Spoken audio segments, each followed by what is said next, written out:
Lembro-me daquela manhã especial. A sensação de expectativa. Fiquei imaginando quantas pessoas, além de mim, estavam indo ao templo pela primeira vez.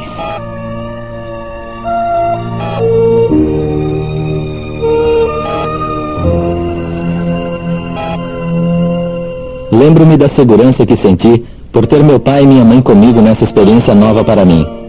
Nem todos são tão afortunados, eu sei. Eu esperara por esse dia, preparando-me para ele. Preparação para entrar no templo.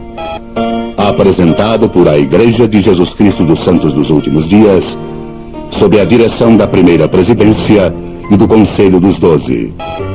Ao preparar-me para o templo, aprendi que os templos e suas ordenanças não são novos. Eles sempre têm existido entre os povos dignos, desde o tempo em que o Evangelho foi revelado a Adão. O verdadeiro propósito de templos foi revelado por Deus somente a seus fiéis seguidores através de seus profetas. Ele explicou nesta dispensação: minha casa santa, a qual sempre mando construir em meu santo nome, para que nela eu possa revelar ao meu povo as minhas ordenanças. Tais ordenanças incluem batismo pelos mortos, selamentos para o tempo e a eternidade e outras ordenanças para a glória, honra e investidura dos santos. As informações que recebemos no templo são parte importante do Evangelho de Jesus Cristo. Também aprendi que a melhor preparação é entender bem os princípios básicos do Evangelho, como fé no Senhor, arrependimento total, batismo, oração e testemunho. Tomando por base este alicerce, os ensinamentos do templo não são difíceis de entender. Uma das importantes cerimônias realizadas no templo é o endowment. Entre outras coisas, o endowment do templo consiste de instruções e convênios realizados a fim de vivermos segundo os princípios do Evangelho. As instruções abrangem todo o plano de salvação, desde nossos mais remotos inícios até nosso glorioso possível destino, a exaltação no reino celestial. As instruções incluem uma representação dos mais proeminentes eventos da criação da Terra. Depois, a colocação do homem sobre a Terra, a condição de nossos primeiros pais, Adão e Eva, no Jardim do Éden, sua transgressão e expulsão do jardim, sua condição no mundo solitário e triste onde labutaram arduamente pelo pão de cada dia, o propósito do sacrifício de Jesus Cristo realizado não apenas para expiar a transgressão de Adão e Eva, mas os pecados de todos os que se arrependerem e guardarem seus mandamentos. Toda a experiência vivida no templo baseia-se na vida, missão e expiação de Jesus Cristo. Virtualmente, tudo no templo testifica sua divindade e nos ensina como seguir seu exemplo de amor, serviço, fidelidade e consagração. Todo o templo é, literalmente, uma casa do Senhor, onde Ele e o Espírito Santo podem habitar. Nesse ambiente sagrado, podemos aprofundar nosso entendimento do Salvador e sua missão, e aumentar o conhecimento que temos do plano eterno de salvação e exaltação. O conhecimento adquirido no templo, contudo, é de pouco valor, se não guardarmos os convênios. Assim fazemos convênio, como anteriormente no batismo, de manter absoluta pureza moral, de viver segundo os princípios do Evangelho, de sermos virtuosos e castos, caridosos, benevolentes, tolerantes e puros, de consagrar-nos à propagação do Evangelho e de ajudarmos a preparar a terra para receber nosso Senhor e Salvador Jesus Cristo, quando vier em sua glória para governar e reinar. O presidente Brigham Young fez um resumo do endowment ao explicar: vosso endowment é receber todas as ordenanças na casa do Senhor, as quais são necessárias para que possais, depois de haverdes deixado esta vida, caminhar de volta à presença do Pai, passando pelos anjos que estão de sentinela, e ganhar a vossa exaltação eterna. Não é de admirar que para irmos ao templo precisamos ser dignos, vivendo retamente e servindo fielmente a igreja. E nem é de admirar que eu estivesse um pouco nervosa quando fui entrevistada pelo bispo, a fim de receber minha primeira recomendação para o templo. Mas ele me colocou à vontade e deu-me os parabéns pela decisão que havia tomado. Lembrou-me dos compromissos com o Evangelho que todos os santos dos últimos dias assumiram. Depois, explicou-me que apenas as pessoas que vivem retamente devem ser admitidas no templo. Então fez-me perguntas profundas a respeito de meus atos e atitudes em relação à igreja e à minha maneira de viver. Não me lembro de todas elas, mas me recordo de algumas.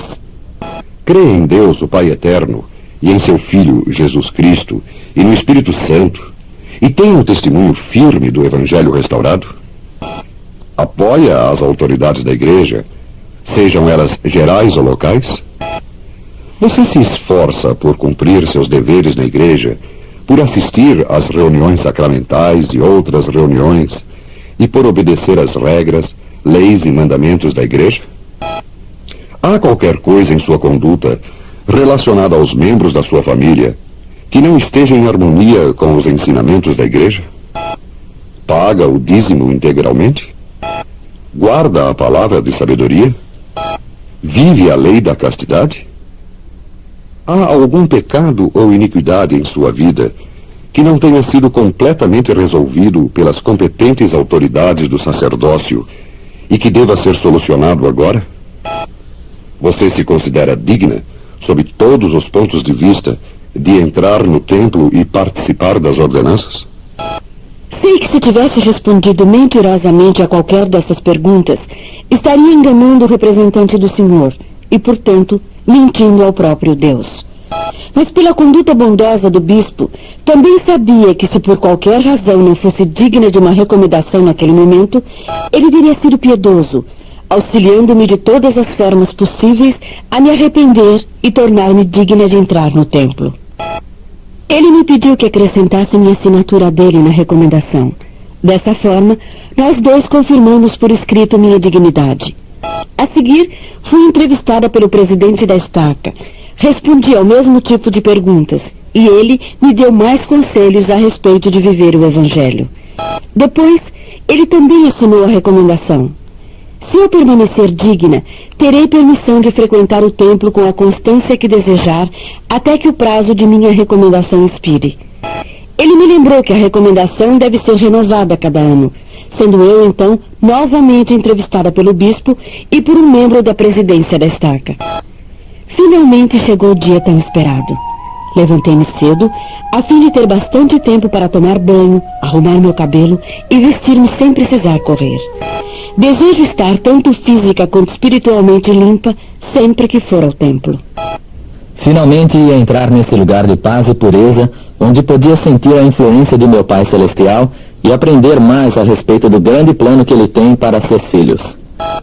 Tudo nos templos destina-se a edificar nossos pensamentos, elevando-os aos mais altos planos, e ajuda-nos a sintonizar o coração, a mente e a alma, levando-nos a uma compreensão das verdades sagradas que ali são descortinadas.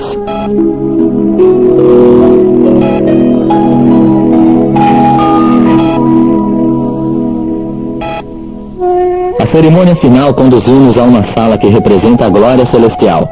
Na sala celestial de cada templo, podemos conversar brevemente com os familiares ou amigos que nos acompanham.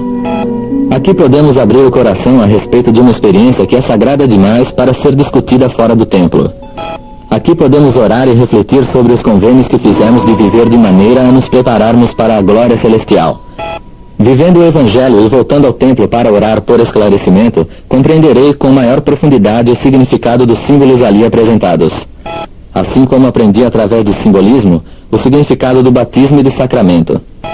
A repetição frequente da experiência vivida no templo, ao fazer o endowment por pessoas que já estão do outro lado do véu, irá desenvolver meu entendimento e conferir bênçãos a pessoas já falecidas.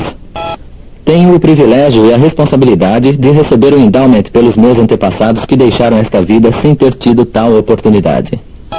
Além disso, o templo possui muitos nomes de pessoas que já se foram, as quais poderei representar caso não possua nomes de antepassados próprios. Pretendo aproveitar essa oportunidade com a maior frequência possível. Além do endowment, a ordenança do casamento celestial também é realizada no templo. O casamento para a eternidade é a ordenança suprema do Evangelho.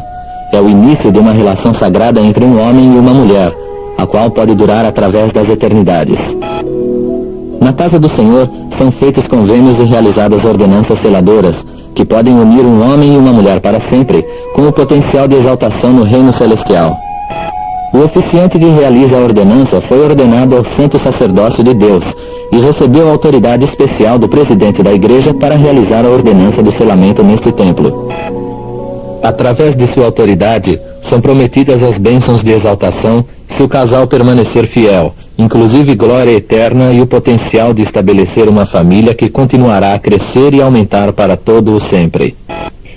Se ambos os cônjuges conservarem em mente as promessas de exaltação e decidirem enfrentar os desafios da vida juntos com fé e amor, poderão estabelecer um relacionamento celestial em seus lares terrenos.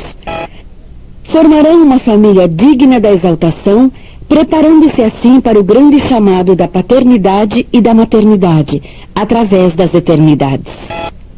O templo é um local de instruções, de paz, de convênios e bênçãos. É um lugar onde, se estiver preparado, posso receber inspiração para melhor compreender o Evangelho. Toda vez que entro num templo sagrado, lembro-me das palavras do próprio Salvador quando apareceu ao profeta Joseph Smith e Oliver Cowdery no primeiro templo construído nesta dispensação. Pois eis que aceitei esta casa, e o meu nome aqui estará. Sim, os corações de milhares e dezenas de milhares grandemente se regozijarão em consequência das bênçãos que serão derramadas. E este é o princípio das bênçãos que serão derramadas sobre as cabeças do meu povo.